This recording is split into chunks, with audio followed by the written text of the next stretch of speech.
நேயர்களே, இன்றைக்கு நாம பார்க்க போற மிக முக்கியமான செய்தி அலசல், அமெரிக்கா நமக்கு 25 விழுக்காடு 25% நம்ம நாட்டில இருந்து எக்ஸ்போர்ட் ஆகிற பொருளுக்கு வரி போடுவேன்.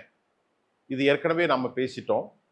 வரிய அவர்கள் ஏன் போடுறாங்க அப்படிங்கிறத தாண்டி, நேற்று மாலை மதியத்திற்கு பிறகு கிடைத்த தகவல், அதிர்ச்சி ஊட்டும் தகவல். 25% தாண்டி இன்னும் ஒரு 25%, 25+25 50% வரியை அமெரிக்கா இந்தியாவிற்கு போட்டிருக்கிறத பெரும் பெரும் தாக்குதலாக, பொருளாதார தாக்குதலாக நாம் பார்க்க முடிகின்றது. இந்த வரி விதிப்பதற்கு முன்பு சிஎன்பிசியில் பேட்டி கொடுத்த அமெரிக்க அதிபர் டொனால்ட் ட்ரம்ப் உறுதி செய்தார், ஆகஸ்ட் 1 நேர்ப்போது 7ஆம் தேதி. ஆனாலும் இந்த அடுத்த 25 தற்போது அமலுக்கு வரக்கூடிய காலங்களில் இந்தியா எடுக்க போற முடிவுகள் என்ன, ஏன் அமெரிக்கா இந்தியாவின் மீது இவ்வளவு பெரிய அழுத்தத்தை கொடுக்க போகிறது, ஒன்று. குறிப்பாக இந்தியாவினுடைய பாதிப்புகள் என்ன அப்படிங்கிறது நமக்கு ஒரு செய்தி வாயிலாக நாம் பார்க்க போகிறோம். நம்ம நாட்டு 2 பேருக்கும் 143 பில்லியன் அமெரிக்க டாலர்கள் வர்த்தகம் ஆண்டிருக்கு 2024. அதுல 87.5 பில்லியன், அதாவது நான் உங்களுக்கு இந்தியாவுடைய புரிந்து கொள்ளக்கூடிய செய்தியில சொன்னா, நம்ம நாட்டில இருந்து 7,60,000 கோடி ரூபாய்க்கு கடந்த 2024ஆம் ஆண்டு இந்தியாவிலிருந்து நாம் பொருட்களை 7,60,000 கோடிக்கு எக்ஸ்போர்ட் செய்திருக்கிறோம், அதாவது ஏற்றுமதி செய்திருக்கிறோம். அமெரிக்கா நம்ம நாட்டுக்கு ரொம்ப குறைவாக தான் பண்ணியிருக்கிறாங்க. அவங்க வெறும் 3,60,000 கோடிக்கு தான் நாம அமெரிக்காட்டிலிருந்து பொருட்களை வாங்கியிருக்கிறோம்.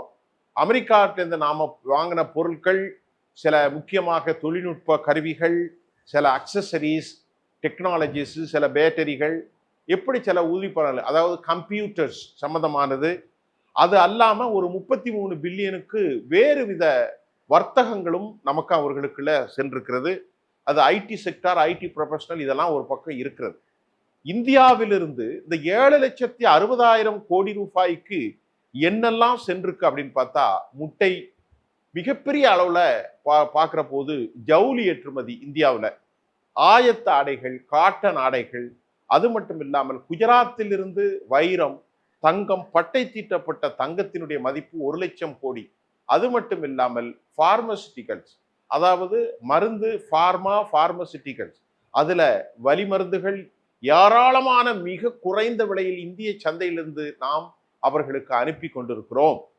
இந்த விவகாரங்கள் அனைத்தும் இந்திய பொருளாதாரத்தில் மிகப்பெரிய தாக்கத்தை ஏற்படுத்துமா என்பதை தாண்டி, இந்த துறை சார்ந்தவர்கள், நேற்றைக்கு கூட தமிழ்நாட்டில் நாமக்கல்லிருந்து செல்லக்கூடிய முட்டை நிறுத்தப்பட்டிருக்கிறது. குஜராத்தில் உள்ள முந்த்ரா துறைமுகத்தை தாண்டி உள்ளே அனுப்பப்படுகிற பொருள்கள் நிறுத்தப்பட்டிருக்கிறது.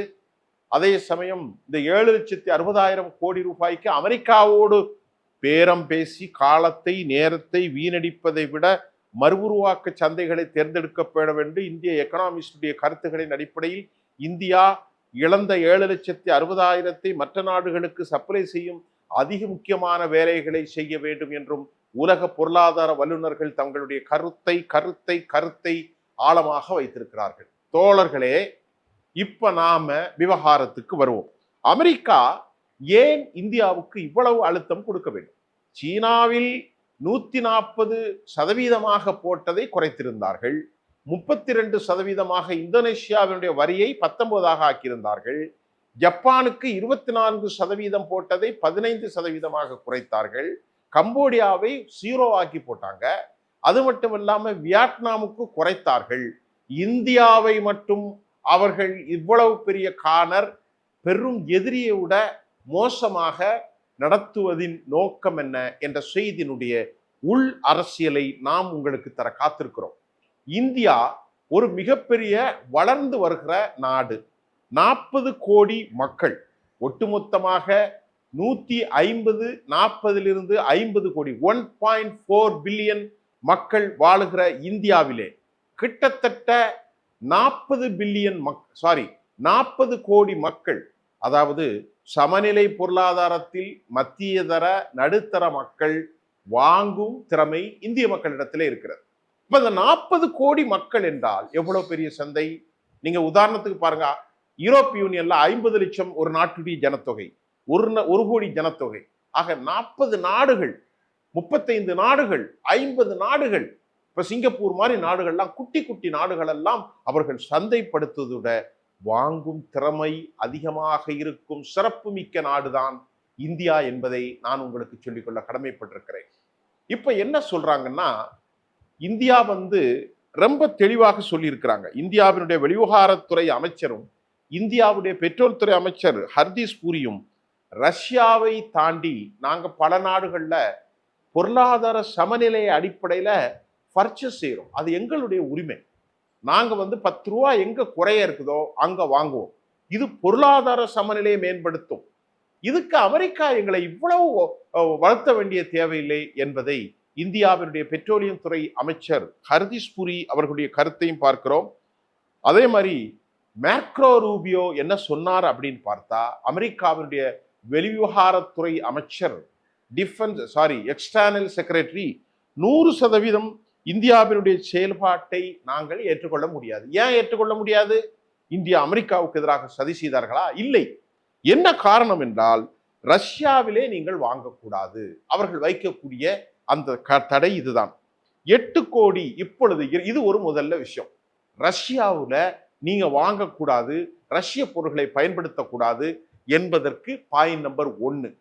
பாயிண்ட் நம்பர் 2 என்னன்னா, அமெரிக்கா ஒரு ஜெனட்டிக்கல் மாடிஃபைட் சீட்ஸ், ஏராளமாக மரபணு நீக்கப்பட்ட அல்லது மக்காச்சோளம், சோயாபீன்ஸ், ஆப்பிள், பாதாம், டைரி, பால் பொருட்கள், அதுல பட்டர் கிட்டர் என்ன நிறைய வரும். அப்படிங்கும்போது அமெரிக்காவினுடைய இந்த பால் பொருட்கள் இந்தியாவில் சந்தையாக்கணும் என்று அமெரிக்கா விரும்புது. இப்போ முதல்ல பாருங்க, ரஷ்யாவிலிருந்து நாம் என்னத்தை வாங்கணும்? நேற்று நான் உங்களுக்கு சொன்னேன், எத்தனை தடவை சொன்னாலும் அதான் செய்தி. ரஷ்யாவினுடைய மிசைல்ஸ் டெக்னாலஜி, பிரமோஸ் ஏவுகணை, ரஷ்யாவினுடைய S-400, ரஷ்யாவிலிருந்து ஏராளமான தளவாடங்கள், ரஷ்யாவிலிருந்து 60 பில்லியனுக்கு 40% நம்முடைய பில்லு 14 லட்சம் கோடியில 40% என்று சொன்னால் நீங்கள் கணக்கிடுங்கள். 4க்கு 4 16, கிட்டத்தட்ட 6 லட்சம் கோடிக்கு மேல் ரஷ்யாவிலிருந்து நாம் எண்ணெய் இறக்குமதி செய்கிறோம். இது அவர்களுக்கு கண்ணை உறுத்துகிறது. ஃபெர்டிலைசர் இறக்குமதி செய்கிறோம், கெமிக்கல்ஸ் நாம் இறக்குமதி செய்கின்றோம், ராணுவ தளவாடங்களை இறக்குமதி செய்கின்றோம், S-400 இறக்குமதி செய்கின்றோம், பிரமோஸை நாங்கள் கூட்டு பொருளாதாரமாக செய்கின்றோம், நயாராவில் ரிஃபைனரி சென்டரை நாங்கள் வைத்திருக்கிறோம். எல்லாம் கண்ணை உறுத்துகிறது. பாயிண்ட் நம்பர் மிக முக்கியமாக 1. 2வது, இந்திய சந்தையை ஆக்கிரமிக்கிறோம். அவ்வளவுதான் அவன நோக்கம். இப்ப நாம அமெரிக்கா நம்மை மிரட்டி 25% வரி, 25 + 25 பெனால்டி, 50% போட்டான். எப்படி நாம எக்ஸ்போர்ட் பண்ண முடியும்? ஒரு பொருளை, இந்த பொருள் 10 ரூபாய்க்கு சீனா கொடுக்குது, நாம இத 40 ரூபாய்க்கு கொடுத்தா அல்லது 30 ரூபாய்க்கு கொடுத்தா அல்லது 20 ரூபாய்க்கு கொடுத்தா யார் வாங்குவா சார்? ஆக இந்தியா என்ன சொல்லுது? ஒரு நாட்டுடைய பொருளை என் நாட்டில் விற்க முடியாது, நான் அதை ஆக்கிடுவேன், 50% போட்டிருக்கேன். நீ ஜுவல்லரி அனுப்புற, வடிவமைப்பு செய்த ஆபரணங்களை அனுப்புற, ஒன்னால் அனுப்பக்கூடிய மருந்து பொருட்கள் என் நாட்டில் அதிகமாக விளையரும். ஒரு பேராசிட்டமால் இந்தியாவில் அனுப்புற $1 என்றால் இனி $3 ஆகலாம், அல்லது $1.5 கூட ஆகிவிடலாம். இது முக்கியமாக இந்தியாவில் இருக்கிற எல்லாம், இந்தியாவுடைய ஜவுளி பொருட்கள், இந்தியாவுடைய உற்பத்தி தொழில்கள் எல்லாமே, இந்தியாவிலிருந்து ஏற்கப்படுற மொபைல் ஸ்மார்ட் போன்ஸ் வரைக்கும் டெல்லியிலிருந்து இன்னைக்கு அமெரிக்க சந்தையை ஆக்கிரமித்திருக்கிற செய்தியும் இன்று காலை வந்திருக்கிறது. அந்த செய்தியை நான் உங்களுக்கு தனியா தாரேன். அது எனக்கு ஒரு ஆச்சரியமான செய்தியாக இருந்தது. இவ்வளவு செய்த பிறகும் அமெரிக்கா இந்தியாவை பழி வாங்குவதற்கு காரணம் ரஷ்யாவிலிருந்து இறக்குமதி, இதை தாண்டி இந்த மக்காச்சோளம், சோயாபீன்ஸ், ஆப்பிள், பாதாம், பால் பொருட்களுக்கு சந்தையாகவும் மரபணுக்கள் மாற்றப்பட்ட விதையை இந்தியாவில் ஊனிடு. இனி எந்த காலத்திலும் அமெரிக்காவிலிருந்து ஒரு தடவை வாங்கிட்டு அந்த நிலம் விளங்காமே போயிடும். அந்த நிலம் இனி எப்போதும் அந்த மரபணு மாற்றப்பட்ட ஜெனட்டிக்கல் மாடிஃபைட்ஸ் இதற்குத்தான் பயன்பெறும். இதற்குத்தான் அவர்கள் நமக்கு அழுத்தம் கொடுக்கிறார்கள். அதுல 40 கோடி மக்கள் வாங்குவதாக இருந்தாலும் வரியை குறைக்க நிர்பந்தம் செய்வோம். அவன் நினைக்கலாம், அமெரிக்கா அப்ப நாம டிமாண்ட் பேசணும். சரிப்பா, வரியை குறைச்சிக்கிறேன், அப்ப நீ என்ன செய்ய, உன் நாட்டுக்கு ஏன் சந்தையை திறந்து விடு, என் நாட்டில இருந்து பால் வரட்டு, சீஸ் வரட்டு, பட்டர் வரட்டு, நெய் வரட்டு, அது மட்டும் இல்ல மக்காச்சோளம் வரட்டு, சோயா பீன்ஸ் வர எல்லாம் நான் அனுப்ப போறேன். விவசாய பொருள்கள் எல்லாம் ஓ நாட்டில் வாங்கி குடி.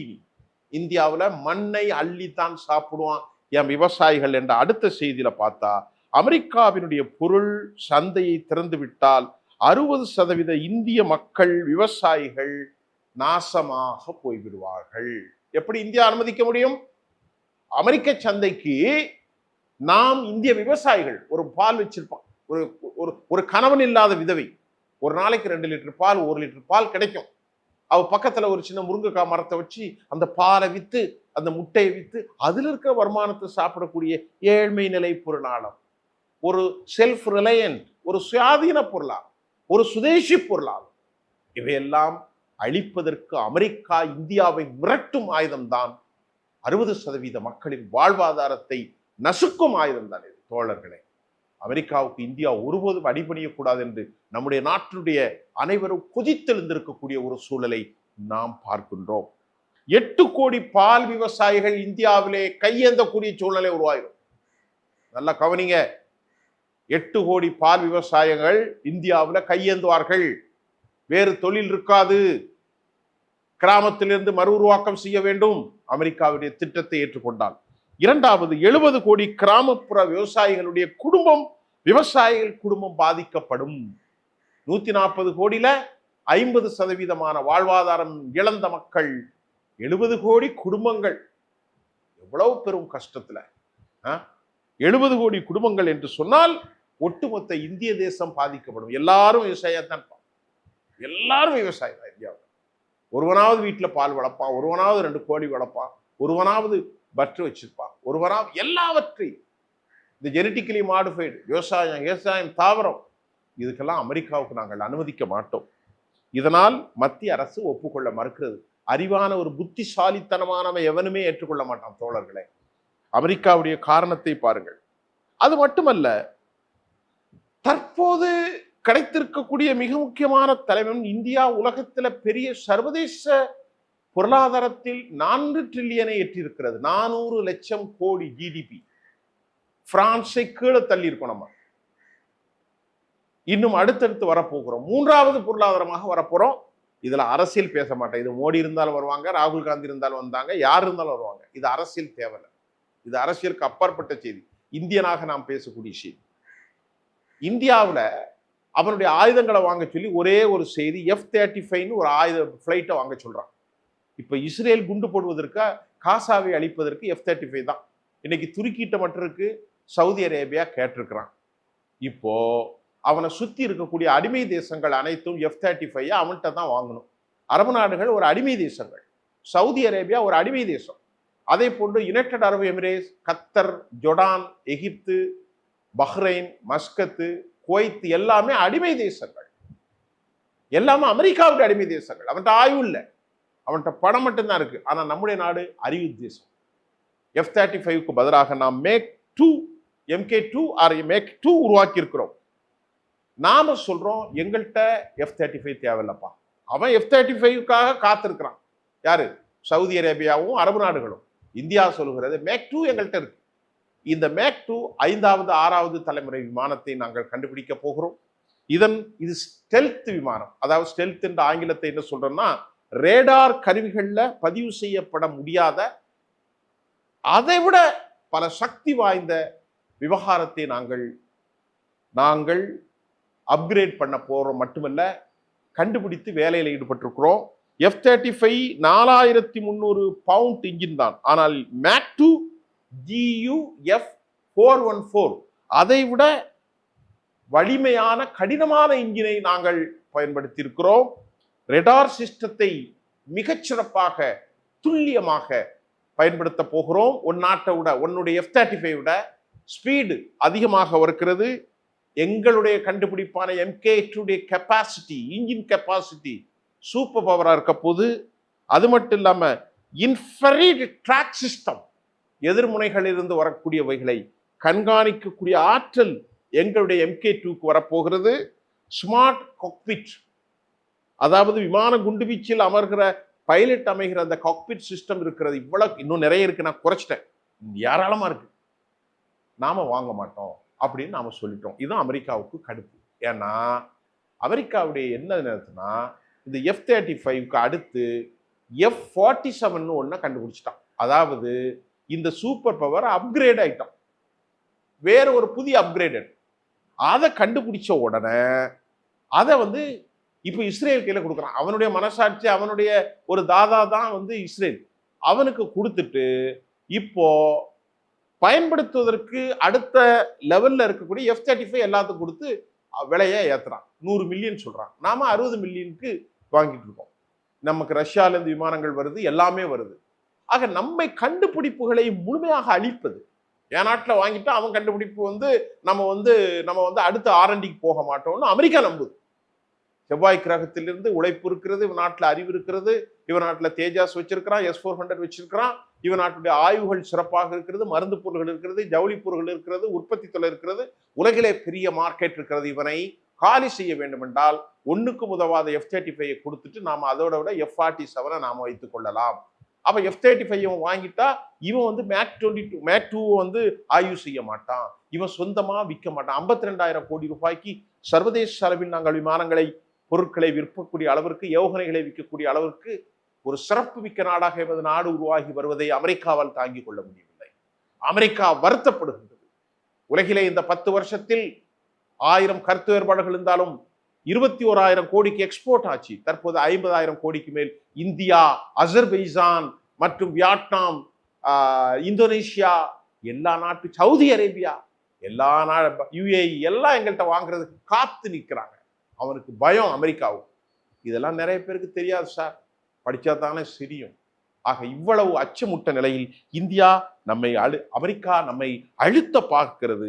அழுத்துவதற்கு அவன் சொல்கின்ற காரணம் என்ன? வேற ஒண்ணும் இல்லை. ரஷ்யாவுக்கு ஆயில் என்கிறான். ரஷ்யா வந்து 2021 நாம் 13 பில்லியன் பிசினஸ் நடந்துச்சு, இப்பொழுது 27 பில்லியனாக மாறி இருக்கிறது. 2030 அது 100 பில்லியனாக மாறும். ரஷ்யா நம்முடைய தோழமை கொண்ட ஒரு தேசம் என்பதை இந்தியா தெளிவாக சொல்லியதனால் இந்திய எக்கனாமியை முறிப்பதற்கு, இந்தியாவை ஆடுகளமாக பயன்படுத்துவதற்கு அமெரிக்கா முயற்சி செய்கின்றது. இன்னும் நிறைய செய்திருக்கு, நேரம் ஆகிடும். அமெரிக்கா 3 காரணங்கள் இந்தியா சந்தையை பிடிப்பது. முதலாவது காரணம், இந்தியாவுடைய இராணுவ வல்லமை குறைப்பதற்கு அமெரிக்காவினுடைய காய்லாங்கடை F-35 நமக்கு சப்ளை செய்வது. மாடிஃபைடு சீட்ஸ் 3வது, அதாவது மரபணு நீக்கப்பட்ட மலட்டுத்தன்மை ஏற்படுத்தக்கூடிய நிலங்களில் போட்டு நிலத்தை நாசமாக்கும் அமெரிக்க விதைகளை இந்தியாவுக்கு சப்ளை செய்வது. 60% இந்திய மக்களின் 70 கோடி குடும்பங்களை நாசமாக்கூட பால் வியாபாரம், சந்தை பொருட்களை நாசமாக்கி அமெரிக்க சந்தைகளை இந்தியாவிலே பன்முகப்படுத்துவது. 40 கோடி வேடங்கு திறமை உள்ள இந்திய மக்களிடத்தில் அமெரிக்காவுடைய பொருட்களை கொண்டு மலைபோல் குவிப்பதற்கு 50% வரியை போட்டு இந்தியாவை மிரட்டுகிறார்கள். காலத்தின் கட்டாயம், அடிக்க பந்து உதவு எழும்புவதை போன்று இந்திய அரசும் இந்திய அரசாங்கம் ஒருமித்து நிற்க வேண்டும். மாற்று கருத்துக்களை தள்ளி வைத்து உலகிலே சவால் விடும் பெரும் வாயிலாக. அதை விட ஒரே ஒரு கருத்து, பயங்கரவாத நடவடிக்கையில் ஈடுபட்டிருக்கும் பாகிஸ்தானுக்கு முழுமையான ஆதரவை அவர்கள் கொடுக்கிறார்கள். பாகிஸ்தான் சீனாவோடு சுருக்கமாக இருந்திருந்தாலும் அதையெல்லாம் கவலைப்படாமல் நட்பு கரம் நீட்டுகிறது. என்ன நினைக்கிறது? காஷ்மீர் விவகாரத்தில் நமக்கு எதிராக இருந்தது, பங்களாதேஷ் விவகாரத்தில் நமக்கு எதிராக இருக்கிறது, இன்றைக்கு பாகிஸ்தானுடைய பெஹல்காம் தாக்குதல் நமக்கு எதிராக இருந்து கொண்டிருக்கிறார்கள். இதையெல்லாம் இந்தியா சுயாதீனமாக வெற்றி பெறும் அந்த நாள் மிக விரைவில் இருக்கிறது என்பதுதான் உண்மை. நன்றி. மீண்டும் அடுத்த செய்திகளோடு சந்திக்கின்றேன்.